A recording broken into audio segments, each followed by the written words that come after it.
Hello, ഇന്നത്തെ നമ്മുടെ recipe ഒരു സിമ്പിൾ പനീർ മസാല കേട്ടോ.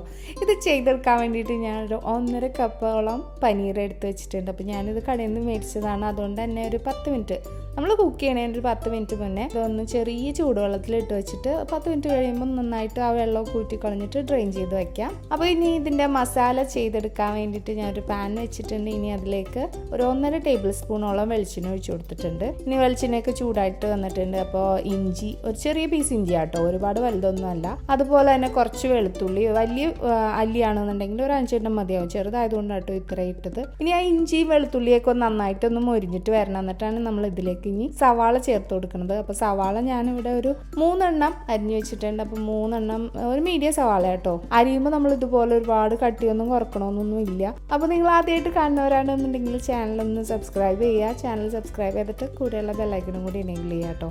പിന്നെ ബെല്ലൈക്കൺ എനേബിൾ ചെയ്യുമ്പോൾ ഓൾ തന്നെ പ്രസ് ചെയ്യണേ. ഇനി അഥവാ ഫേസ്ബുക്ക് പേജിലാണ് കാണുന്നുണ്ടെങ്കിൽ പേജ് ഒന്ന് ലൈക്ക് ചെയ്തേക്കണേ. സവാള ഇനി ഒരു ലൈറ്റ് ബ്രൗൺ ഷെയ്ഡിലേക്ക് വരുന്നവരെ നന്നായിട്ടൊന്ന് വഴറ്റി കൊടുക്കുക കേട്ടോ. അപ്പോൾ ഈ ഒരു സമയത്ത് നമുക്കിനി ഇതിലേക്ക് 2 തക്കാളി ഇതുപോലെ ചെറുതായിട്ട് അരിഞ്ഞതാണ്, അതും കൂടി ഞാൻ ഇതിലേക്ക് ചേർത്ത് കൊടുക്കുന്നുണ്ട്. അപ്പോൾ തക്കാളിയും കൂടി ചേർത്തിട്ട് നന്നായിട്ട് എണ്ണ തെളിയുന്നവരെ നന്നായിട്ട് വഴറ്റി കൊടുക്കുക. അപ്പോൾ ഈ വഴറ്റുന്നതിൻ്റെ ഇടയ്ക്ക് നമുക്ക് ആവശ്യത്തിന് ഉപ്പ് ചേർത്ത് കൊടുക്കാം കേട്ടോ.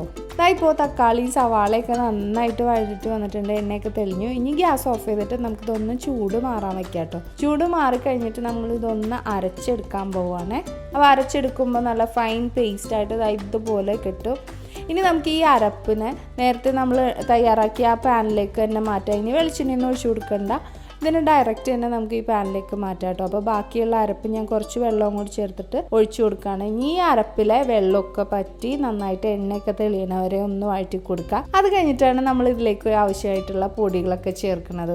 ഇപ്പോൾ എണ്ണയൊക്കെ തെളിഞ്ഞ് വന്നിട്ടുണ്ട്, നന്നായിട്ട് വെള്ളമൊക്കെ പറ്റിയിട്ടുണ്ട് കേട്ടോ. ഇനി ഇതിലേക്ക് ഒരു 1/4 ടീസ്പൂണോളം മഞ്ഞൾപ്പൊടി ഇട്ട് കൊടുത്തിട്ടുണ്ട്.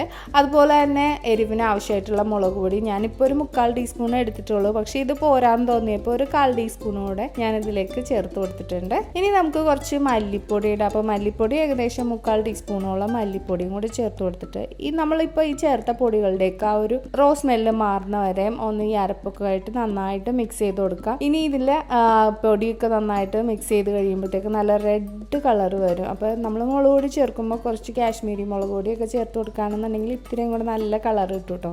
നമുക്ക് ഗ്രേവി ഒന്ന് തിക്കാക്കി എടുക്കണം. അതിന് വേണ്ടിയിട്ട് കുറച്ച് ചൂടുവെള്ളമാണ് ഞാൻ ആഡ് ചെയ്യുന്നത്. അപ്പോൾ ഏകദേശം ഒരു 1.25 കപ്പോളമൊക്കെ ചൂടുവെള്ളം ആഡ് ചെയ്യാം. നമ്മൾ ഗ്രേവിക്ക് നല്ല തിക്നെസ് വേണം. അപ്പോൾ പനീറിൻ്റെ കറി ആയതുകൊണ്ട് തന്നെ അറിയാലോ, ഗ്രേവിക്ക് ഒരുവിധം നല്ല തിക്നെസ് വേണം കേട്ടോ.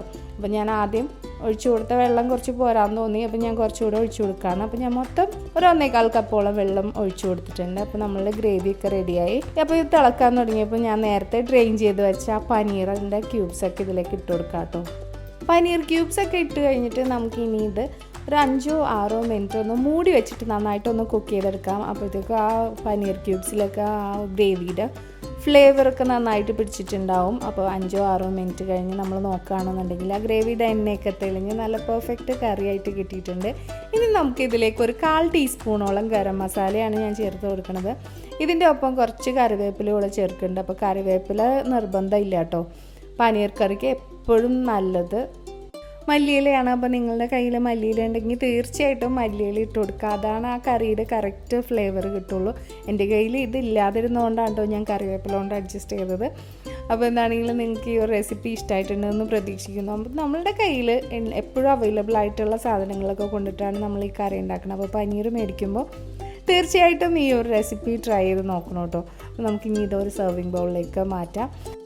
ഈ കറി നമുക്ക് ചപ്പാത്തി, അപ്പം, പൊറോട്ട, കുബ്ബൂസ് ഇതിൻ്റെയൊക്കെ കൂടെ കഴിക്കാൻ പറ്റിയ ഒരു അടിപൊളി കോമ്പിനേഷനാണ് കേട്ടോ. അപ്പോൾ നിങ്ങളുടെ അഭിപ്രായങ്ങളും നിർദ്ദേശങ്ങളും ഞങ്ങളുടെ വീഡിയോയുടെ താഴെ കമൻറ്റ് ചെയ്യുക. വീഡിയോ ഇഷ്ടമായാലും തീർച്ചയായിട്ടും ലൈക്ക് ചെയ്യാനും നിങ്ങളുടെ ഫ്രണ്ട്സിനും ഫാമിലി മെമ്പേഴ്സിനും ഒക്കെ ഒന്ന് ഷെയർ ചെയ്ത് കൊടുക്കാനും മറക്കരുത്. അപ്പോൾ വീണ്ടും ഇതുപോലുള്ള അടിപൊളി റെസിപ്പിയുടെ വീഡിയോ ആയിട്ട് ഇനിയും കാണുന്നവരെ ടേക്ക് കെയർ, ബൈ.